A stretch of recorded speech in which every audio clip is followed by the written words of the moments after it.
Welcome back to the Sober Broker podcast, where we highlight stories of recovery, accountability, faith, discipline, and rebuilding meaningful connection after addiction. This show isn't really about glorifying the fall. It's really about honoring the work that comes after it. Today, I'm sitting down with Jason Burk. He's a commercial real estate broker here in Asheville, North Carolina, who sells shopping centers, and that is his main niche. But more importantly, he's a man who has completely rebuilt his life after alcohol has taken him to a place where he felt that he became a shell of himself. And Jason has been living differently since 2005, sober since 2010. You have a lot of time under your belt, brother. Congratulations on that. You've built a thriving business and 25 years of marriage, and you've raised 2 kids. And that's amazing in itself. I'm grateful that you're here, buddy. Thank you. Thank you for having me. I agree. It's a gift. Yeah, truly. I mean, it's you don't see it often these days. I mean, divorce is more common than I feel like long marriages are. And True. anytime I see it, I want to give my kudos where it's needed, because going through a divorce at an early age, now, thankfully, me and my wife have restored our marriage, but just going through it is a painful process. Yeah. And most stories of addiction, honestly, most marriages don't survive it. So I don't, take a lot of credit for that. I'm very lucky, but I guess, I've been blessed. You're blessed, brother. Yes, sir. Indeed. So before we really talk about who you are today, I generally like to kind of go back to the beginning and just kind of go back to the version of you that really needed to be rebuilt into who you are today. So just to ask, little questions about your past year. You described yourself in the intake form as, being as a shell of a person. When did you actually realize that you were in that place? Well, it was August of 2005 when I decided to do something. I think that the thought had been creeping up on me for a couple of years, really starting when I graduated college. That's the moment that I look at and, I'm supposed to get a job and get married and have kids and be a grown up. And I thought I was ready for that. Thought that's what I wanted. I certainly wanted to look like I was doing that, but I just couldn't. Had all that stuff on the outside, got married and had kids. But but on the inside, I was empty. That's why I say it was a shell. That's a good description. The drinking, I never really drank normally like a normal person, but it escalated into what I call my active alcoholism, where that became the number one thing going on in my life. And, the job and the being a father and the being a husband I was just trying to look like I was doing that, but I really wasn't. And I was super, super scared, and my self-esteem was really low at that time, for sure. So, going through the motions, trying to look like I'm doing life, but getting emptier and emptier in those years up until 2005. I don't, I took the actions to show up and do something about my recovery or to start that process. But I'm grateful for that closing in of the walls, that the emptiness got worse, because I've said this so many times. I couldn't get drunk and I couldn't stay sober. It just quit working for me. And so I knew something had to change. And then there was a moment in time when there was a moment of clarity where I decided to actually take action. And that was in August of 2005 when I called up a treatment center. And I had known intellectually for a couple of years that I was probably an alcoholic. And, I just wasn't ready to do anything about it. And so I did that time. And Yeah, that's powerful. I feel like so many high functioning people, can easily put on a mask and pretend, that things are okay and, everything's fine. But eventually, despite how good you are at putting on a mask, things will catch up to you, especially if they get, as bad as, as they may have been for you. And I appreciate your honesty with that. What did whenever you got to that point in August of 2005 where you finally reached out to someone, what do you remember, like that feeling of surrender that you had at that moment? Or I remember it very vividly. It was a conversation that I had with my wife on the phone. I was on a business trip and I was just checking in with her. It was a phone call I'd made a lot of times, and there was something different in her voice. She was asking me if, about if she asked me if I was drunk, if I'd been drinking. And I had been, but I had just, it was, 5 or 6 o'clock. I had just gotten to the bar, kind of typical happy hour situation. I'd had a couple drinks, and that was really the truth. And something, I don't know if her voice was different on the other line, but I heard something different.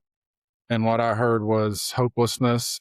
And she kind of resigned herself to, like, oh my gosh, what's going on with this guy? Like, he's not he's not a partner or husband. I mean, this is just kind of what I was hearing. And also she didn't get angry.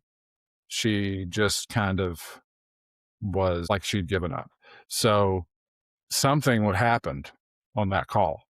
And she didn't even know this was going on. So the next day I wake up and I know I don't want to drink. And I was in an airport, which I've learned that there are lots of places that are bars.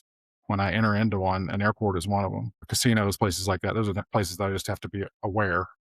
Mhm. Anyway, and I didn't drink. And then I got home and I called the treatment center. And I really didn't want to do that previously, because I was like, well, I didn't want to do anything about it. That's why I didn't call them previously. That didn't come up. It was a moment of desperation where I didn't really care what happened in my life. I just knew I needed to do something about this, or else, question mark. I didn't know what that else was, but I knew something had to change. Sure. Well, clearly, I mean, just by you being able to recognize, the tone in your wife's voice was enough for you to say, hey, like maybe this is becoming a problem if she's recognizing how I sound over the phone. And I mean, just by, now in the business that you're in, I'm sure you recognize how important tonality is. And uh, looking back and recognizing those tones, I'm sure you see it maybe in a different perspective now. Do Absolutely. you, yeah. Do you remember kind of the first 30 days or maybe the first week or so of not drinking, and maybe emotions or anything that came up or you experienced during those times? 100%. I guess the first thing is it's good because there's hope. For the first time really in a long time, there was some hope, and there was not waking up without a hangover, and there was not the lying and the everything else and the spending money and the blacking out and all those other things that aren't fun uh anymore immediately. But I just needed a lot of help. I remember there was a guy at the facility. This was an outpatient situation, by the way, that I did for 6 months. Basically, I was there voluntarily, and this is a place where people would often get sent by a judge or whatever for DUIs or other stuff. But there was a guy there that, yeah, I remember he was a former NFL athlete, and he had a phrase that I thought was interesting. He said, "I need adult supervision." And but anyway, I needed that group, and I needed their help, and I needed professional help. I remember I did the intake form, and it's like you can look, Google, look what something up online right now. Am I an addict? Am I an alcoholic? And there'll be a set of 30, 40 questions, you know, do you drink alone? Do you miss work because you drink? That kind of stuff. Yeah, I'm just trying to gauge And the severity. yeah, exactly. All of my answers were on one side of the page, like the side you don't want to be on. Right. Right. So that was informative for me, and it was an education, but I needed to be, so I was there every day.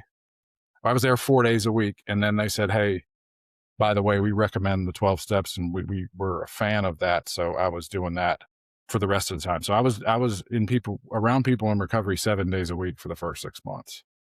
That's awesome. Yeah, I feel like building that network and that ecosystem of support is so crucial. It was for me because whenever I got sober, which it'll be April 15th of this year, is 3 years for me. Awesome, man. That's awesome. Yeah. Thank you for sharing that. Yeah, Love it. brother. Thank you, man. Since 2010, that's awesome. I mean, I know people who are, all different spectrums of recovery, but any recovery is a good recovery. Um, but I agree. yeah, the ecosystem that you create and the support system is everything. I personally, I didn't go to like a AA meeting or anything, but I went to CR, which is, I guess, kind of like AA. Like they follow the same 12-step program, but it's more biblical sense. So they just put a biblical spin on it, which is great because, in my opinion, it's a stronger foundation to kind of tie yourself to, especially when you're also in church, you're also reading the Bible at home. It just kind of reinforces everything that you're already doing. And so for me, that was huge as far for my recovery. And my ex-wife slash wife, again, she was also in recovery and she got me into that program. We did like a step study program, which is a more intensive study about, different holdups, hangups that you have, things that you've, messed up on, key events that happen in your life that have maybe triggered your drug or alcohol use, and really just uncovering, those stones that have been left unturned for quite a while. And I'm actually entering into a new step study where actually I'll be leading it. And so I'm pretty excited about that coming up. Um, so you've been recovered now or completely sober since 2010. So 16 years of recovery. What does a normal week look like in recovery for you now? It'll be 16 years, June 25th of this year if I make it. So yeah. I think you got Well, a normal week is yeah, it's like a birthday. I haven't had the birthday yet in the year. Yeah. uh, yeah, I mean, a normal week is it's centered around those practices of my recovery today. It's one of the reasons that I'm here right now. A big part of it is, giving away what, I've been given, which, you're now doing as well. And you're leading that group. That's awesome. And similar to that first 6 months, I mean, I'm every day talking to somebody at a meeting, doing something recovery related, and then, kind of spiritually a prayer meditation on that's a non-negotiable for me. Exercise is also one of those things that's good. Taking care of my body for so long, I didn't take care of my body. That's one of the reasons that I think I got sober is I'd always been a very physically healthy person, and I was not. You know, yeah. it doesn't really work that way. Those two don't go hand in hand. Yeah. So there's that, and then so those are the priorities. Everything else is kind of icing, and that does include church for me. I say that I'm a spiritually needy person, and I was able to really kind of go back to the faith that I was brought up in and explore it more and make it useful for me. So church and very involved in that. We have a small group that we go to within our church, but that so those are the priorities, and then work 5 days a week. My job is in commercial real estate is typically around 9 to 5 kind of thing. But yeah, I became an empty nester last year, so we're not coming home and doing school activities like we were with the kids. We're very busy though still. My wife works as well, and we're very social, so we're out 2 or 3 nights a week doing that. I've scaled back a little bit my service and business community. I've been involved in a lot of boards and things like that. I've scaled that back a little bit, but there's still some of that. So yeah, I mean, it's I need the routine, but my weekly routine is centered around my recovery. And that's just a pattern I've developed. I don't say that like, hey, you need to do this for your recovery. It's not I'm not a drill sergeant. Like, hey, to me, that's not the idea I'm trying to, say is it that I know for me, what I need to do because I've done it the wrong way. I've tried every wrong way you can for me that it works, and I figured out what works. And man, there's just uh, it's an amazing life that I have now, and I just want more of it. And that's the way that So it's like, okay, I look back. I've got this amazing life. How did that happen? It's by doing those things. So maybe I ought to keep doing those things. Yeah. So just to touch on that, do you ever struggle with like any kind of like complacency? I mean, I know emotions, sometimes they go up, they go down. Sometimes you have bad days. And do you ever struggle with things like that? Or, That's an outstanding question. 100% I do. Um, yeah, I look and the way I've kind of walked through that is I need to look at that, you know. So if okay, I was complacent yesterday. I need to look at that, be honest. Okay, what can I do better? But I can't get super into judging myself or shaming or I got to be honest, but I'm a human being and I'm just doing the best I can. But over time, the gaps in big, the big doses of complacency, it just doesn't happen as often anymore over time. Um, because it caused me pain when I was complacent. And then I could look back and say, you know what, that was pretty painful, like touching the hot stove. Let's try not to do that and pray for help and ask for help and talk to people and be honest about it. So, but it's yeah, good. if that's not happening to you, then I don't know what planet you're from. Right. Yeah. Happens to everybody. I mean, I struggled really bad. I think after, so I was in, college, and my entire life I played soccer. I played on 4 different teams a year through my high school. I was freshman, varsity on freshman, excuse me. And so all all I wanted to do was just play professional soccer. And then when it got to the point where, I was in ODP, which is Olympic Development Program, and then I played a season in PDL in the summer of my freshman year in college, which is Wow. Professional Development League.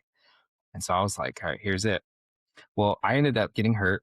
I ended up not being able to really bounce back totally from that. During the time that I was hurt, I started drinking and doing drugs. Then I failed drug tests, which kicked me back even further. And so my identity was wrapped around, that. And then after it was done, I was like, well, what can I do? I'm worthless. Like, I don't have a purpose here anymore. And so my depression, my self confidence, my energy just went plummeting. And so often I feel like that happens to many people, especially when it comes down to the early stages of recovery, because you're fighting your way out of the hole that you've dug yourself into, right? And you're constantly just trying to figure out, what works and what doesn't work. And so the thing I like about you, Jason, is like you've built up a system that works for you. You've created discipline in your life and structure, and you've bounced back, and you've built a fantastic business here on the commercial aspect in real estate. And obviously, that's one section of your life, but you have a family and you have two loving kids, and I think that is more worth its weight in gold than anything. Absolutely. And that again is another reason when you asked me, you know, um, to be on this, I've shared, this kind of story, privately for years. This is the second time really publicly. One other time was for a fundraiser, um, for a men's sober living house that I served on the board for. It's Um, really cool. and the way I look at it is if I'm going, it's kind of like it's for the right reasons. And I think it's what God wants me to do. Um, and I think the message of a couple of years ago, I shared on Facebook and on LinkedIn my sobriety date, like the day, that I celebrate. Hey, I'm like last year, I shared I'm 15 years sober, the year before 14. And because I think if you see successful people, you just see like we talk about social media, you just see the highlight reel. The And snapshots. yeah, and you think, oh, that guy never struggled, or that guy is not like me, or whatever. And I wanted to share that message. Like, I'm a guy who I really didn't have a career. I saw one of your other, or a bit of one of your other podcasts, and a guy was doing real estate deals and whatever. I was not really able to function um, in my career until I got sober. And in that 15 to 20-year time frame, I was able to build up this career that anyone would want to have, that started out and spent 35, or whatever, spent the time that I've been in the working world, and it can be done, and there's always hope.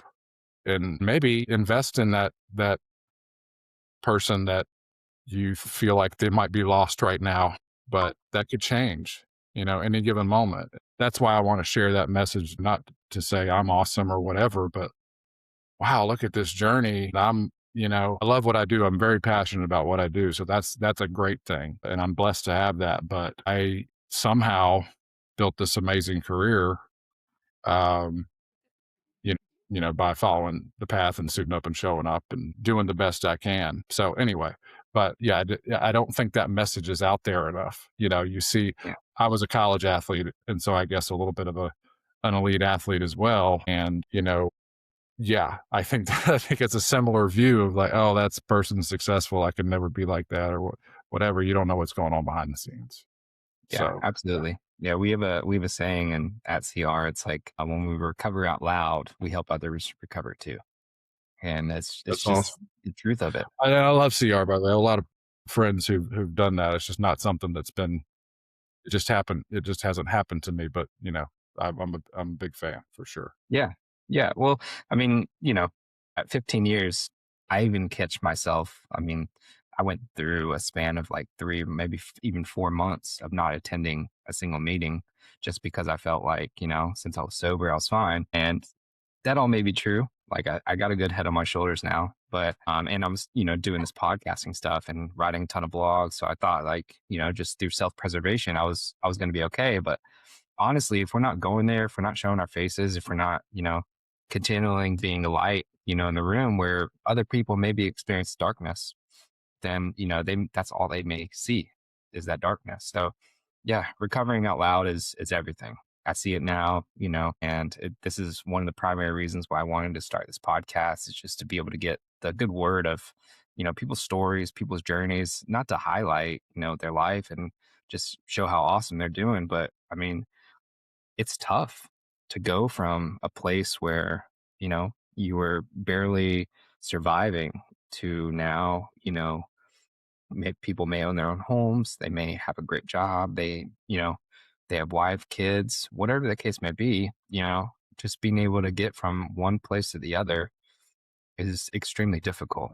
And I think there's a stigma surrounding it that, you just got to make better choices, or, whatever the case may be. For anyone who hasn't experienced it, it's a lot harder than what, it looks like from the outside. And the journey looks a lot differently too. So you touched on Yeah, your and I think business. I'll comment on that really really quick. Yeah. The the disease concept of addiction, alcohol, drugs, whatever, I think is important. And listen, if you're not, great, but there's a certain percentage of us that are. You know, Mhm. I'm an alcoholic. It's just a fact. It just is. I can't safely consume alcohol. Whatever. It's like if I had one leg, or if I was diabetic, or whatever. It's just a fact about me. It wasn't a choice that I was making necessarily. Yes, physically I'm putting it in my body, but nobody would go out and choose to live the way that you or I were living intentionally, right? Right. So, Yeah. you know, it's, yeah, I just wanted to say that because if we treat it like a disease and we, you know, get help and get treatment, then, it works out.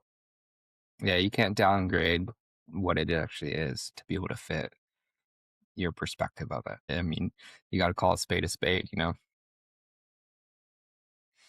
So, Absolutely. um, you touched on, your business and obviously you can build a business while you're doing that. I don't know if you know much about my story, but I, I didn't really struggle too much with I wouldn't consider myself an alcoholic, but I would consider myself as having an extremely addictive personality. If I like something, I'll indulge and I'll get to the point where, yeah, it could affect me physically and mentally and, certainly spiritually. And, you know, those things really just hold you down, kind of like a pair of weights would in water. And I was getting to the point where I could barely, keep my head above water between, smoking marijuana, drinking, and then, I was kind of dabbling a lot in a lot of different things. And so I just had an addictive personality to where I just wanted to try and consume, a lot of different things and see what it was like. Very curious aspect about it. But it got to the point where, I was comfortable enough with the life that I was living that I was never trying to do more. So that's where my issue really came into play was the amount that I was consuming wasn't necessarily the issue, but it was where I was complacent in my life because of these things that I was doing. And I mean, it became routine, like you wake up, you smoke, you go to class, you come back, you smoke, you go to the bar, you drink, or you drink, a beer with the boys on the couch. And, you just kind of create this lackadaisical, you know, below par effort of life. And for a very long time, I mean, through my entire 20s, I mean, I really didn't try to do more outside of that. And I mean, I'm 35 now. And so up until, beginning of my 30s, I went through a really toxic relationship where I tried to relocate.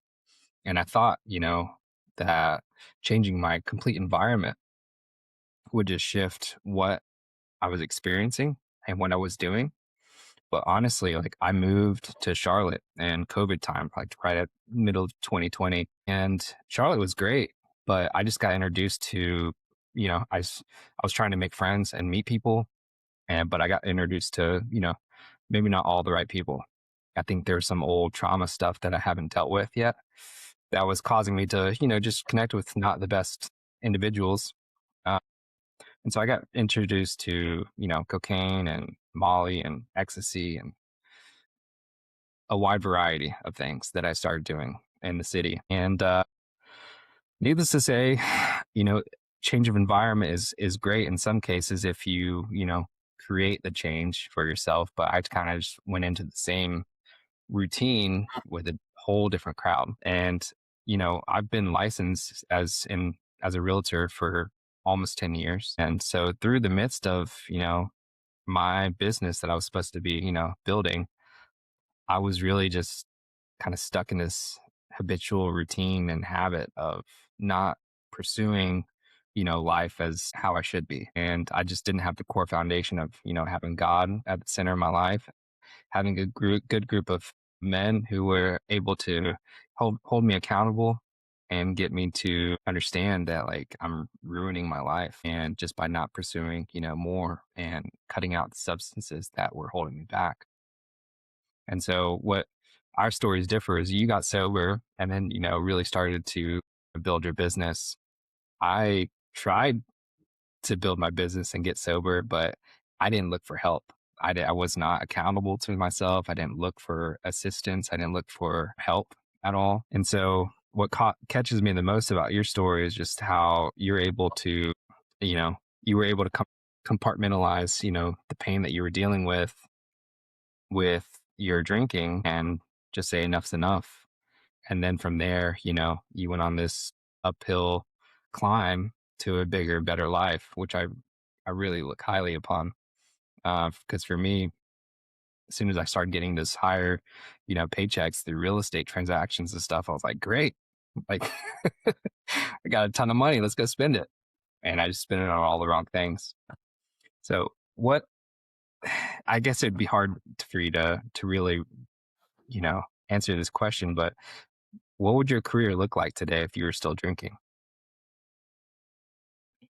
I don't think I'd be alive. There's not, I mean, I just turned 50 this year.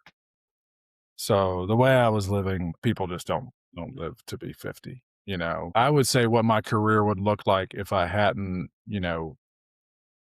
gotten into recovery and changed the way I'm living spiritually and the way I run my life. I don't think my career would have taken off because I like you said the word structure earlier. I need structure and I need accountability and I need, within my recovery circle, other recovering alcoholics and addicts. I also have a business network that a lot of them are successful in business. So they've kind of showed me that path, but I'm kind of one of these guys who says I'm a grateful alcoholic because if I hadn't gone down so hard, then I wouldn't have had a chance to reinvent myself and do things the right way. I graduated college in 1998. For old guys like me that remember, and old business people, that was the .com boom. The real estate market was really good, early 2000s, and then of course heated up, very much. Everybody, a lot of people are aware of the Great Recession. So it kind of started out as a front runner, and like, oh, I just show up and I worked for my dad's company. I was very interested and passionate about real estate, but I got into a situation that was very enabling for my addiction, and so you know, I I wasn't growing and learning, and I don't think that. I think this recovery was what has made my career what it is today because I went down, the completely wrong path and found out who I want to be. I've also found that not many people, I haven't seen that many people recover that are not supporting themselves and not, you know, I, like I said, I was in an enabling situation. As long as I continue to be enabled, I'm not going to get better. You know, maybe for you, it was the marriage thing that, you know, gave you that push that you needed. But I haven't, I know somebody that went to treatment like 9 times, and I was speaking with their mom, and basically the conversation was like, how do you think that's working? Like, let him go. Like, you're not helping him Yeah. by supporting him financially. And so, I needed to grow up. And so, I love my dad, and he's still alive today. We have a great relationship, but I needed to leave that situation and go out on my own. But I don't think that my career, number one, I'd be dead if I kept drinking. But I think without recovery and the principles of it and going out on my own and doing what's right, I don't think my career would be where it is today. I Amen, can dude. also just be, it's okay to be me. I can be the best me that I can be. When I'm doing work for you, I'm comfortable just doing what I can do. What, I'm not trying to be somebody else. Yeah. Amen. Yeah, I think that was honestly my biggest downfall was just always trying to put on a mask, pretend that things were okay, and um, as long as it looked okay on the outside, even though it was trashed on the inside, that's all that mattered. And I think ultimately that's what ruined, me too, was um just tearing apart myself because my heart never matched, my actions. Mm, So, whenever those things don't align, I mm, feel like you constantly just walking down the wrong path, trying to do something that's not really who you are. Like you said, I mean, it's good to be you, you know. It's not good to pretend to be someone else or just put on a mask just to be able to kind of shape shift your way through life. no Um, doubt. so what you mentioned, gratitude. What does gratitude look like in action for you today? Like how are you grateful? What are you grateful for? How do you see, even on a bad day, how are you grateful? Mm, another great question. What it looks like is trying to help others and trying to put others' needs before mine. And and especially those folks in recovery who I can help, that's on my path. But it starts in my household. I used to say that the 12th step, which is, basically, helping others and working with others, the most important place I do that is in my household, which was the hardest place to do that. So, gratitude looks like, unloading the dishwasher and, bringing my wife her coffee, calling my daughter, that kind of thing. It looks like service, because when my heart is full, when my oxygen tank is full, when my belly is full, I can help others. And I make a gratitude list on most days. Recently, a friend of mine he'd been texting me his gratitude list for about a year, and I just started responding to it. But he was persistent enough. But I'm focused on the blessings in my life rather than focused. It just does me. It's not useful to me to focus on what's wrong with my life. It's just not No. useful. Yeah. You can do it, and I'm not mad at you if you do it, but it's just not useful for me, So, but the activities that Jason does that shows that he's grateful is helping other people. I do that because of the unbelievable blessings that I've been given and this new lease on life that I've been given. I guess the last thing I'll say about that is, at some point I learned to serve my clients in that same way, to be a true servant to them. How can I meet their needs? And become, relational rather than transactional. It took me a long time to figure that out. And I'm not perfect, but that's my goal today and I just love helping people, and it's what keeps me going, for sure. Yeah. That's good. Yeah. I think my relationship with my clients have changed greatly too. Because before, it's completely transactional. It's like sell you a house in exchange for beer. um, and now, I really look at my clients as just, how can I help them? How can I, create the best experience for them to where they think about, the home that they lived in. It's not just the memories, but it's also like how good of the process it was, either offloading that property and allowing another, happy family to move in, or, whatever the case may be. It's a beautiful thing to experience. And in your shoes, from a commercial side, I love watching businesses thrive. And I think that's one of my favorite parts about the commercial industry with real estate is just, you know, you're not just putting food on the table for that person, you're also creating an environment and an ecosystem for every single customer that comes in. And so Mm, when you think about it like that, you're, I don't know, your heart gets full thinking about how many smiles people are going to have or how many great experiences they're going to have within it. And yeah, going back to your point about gratitude in general, I mean, you can't pour and looking at things from a good perspective, you can't pour from an empty cup. yeah. And so I always try to do things. I'm still obviously learning, I say always, but I'm trying to do things from always a grateful perspective. And one thing that's helped me a lot is whenever I feel myself shifting into like a negative state, I try to give more compliments. I start with myself. And then, if I go to a gas station, one, I just try to hold a conversation with the teller and Mm, just help brighten their day because I guarantee you most of the 99% of their people that coming in there are completely transactional. Give you money for this for the product, they take the product and they leave. So it's just kind of an yeah. empty, job of just sitting in this building doing that.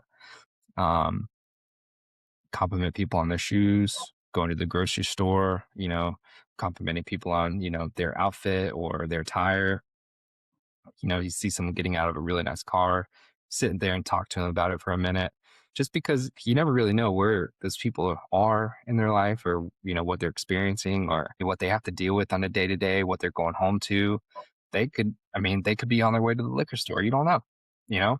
And that one shift of just being kind and full of gratitude may shift their perspective and cause them to take a different step. And so I like your initiative on how Yeah. you choose to live your life there. That's really inspiring.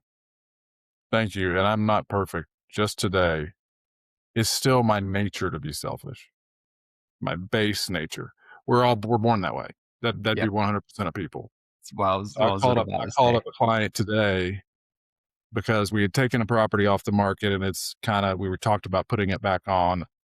And I called him up because I had a note to in my mind, I'm like, okay, we're gonna put this back on the market, we're gonna get a better price on it or whatever.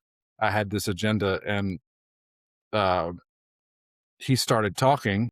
I just said, maybe I'll just ask him how he feels, what he wants to do. Maybe that's a good idea, right? And he started talking and he doesn't want to put it back on the market because he doesn't, for a number of reasons related to the economy and whatever. And what he said made a lot of sense. And in that moment, my agenda was to kind of force my agenda and be transactional. If I'm totally honest today, when I started that phone call, Yeah. but something happened in the phone call, like, and I just shifted to that. You know what? He's right. It's his needs, not mine. It's about him. You know, kind of get out of the way, get out of my own way, and I let him do it. But and that's still a gift. Takes practice. It does. Yeah. I mean, I think I started off real estate when I was 20, yeah, 25 years old. And I remember, I started off KW, and I love Keller Williams to death, but a part of their training process is just like, not really taking no for an answer.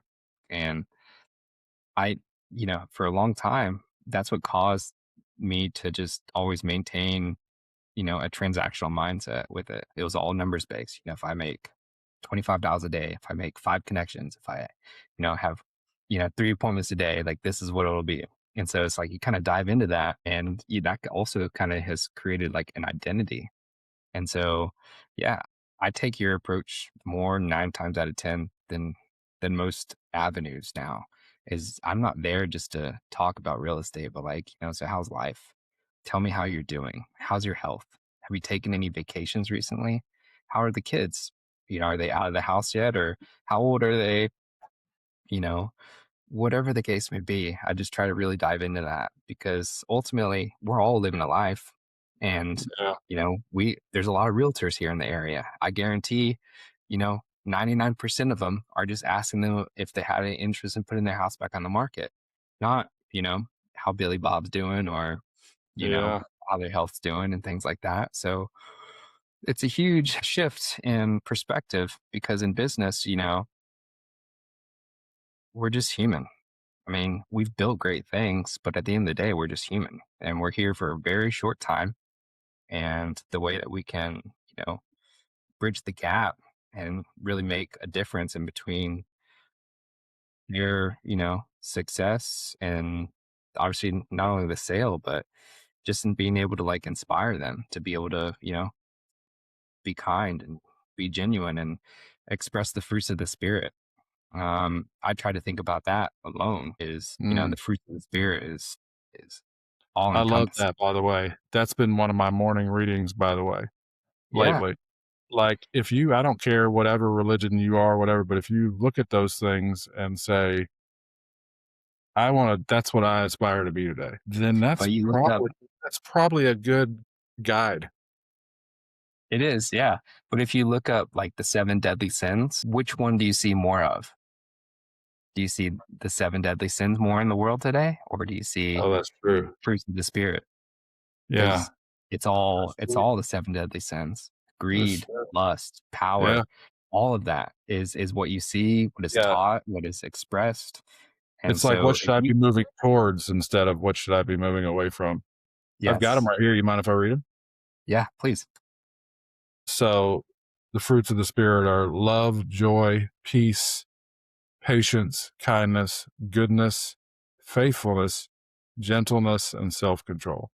Mm, You know, I mean, if that's what I try to focus on, I certainly can't be all of that, but man, what a great thing to focus on. Thanks for yeah, bringing that up. indeed. Yeah. And just to put the whole spectrum on here, I'm going to read the seven deadly sins.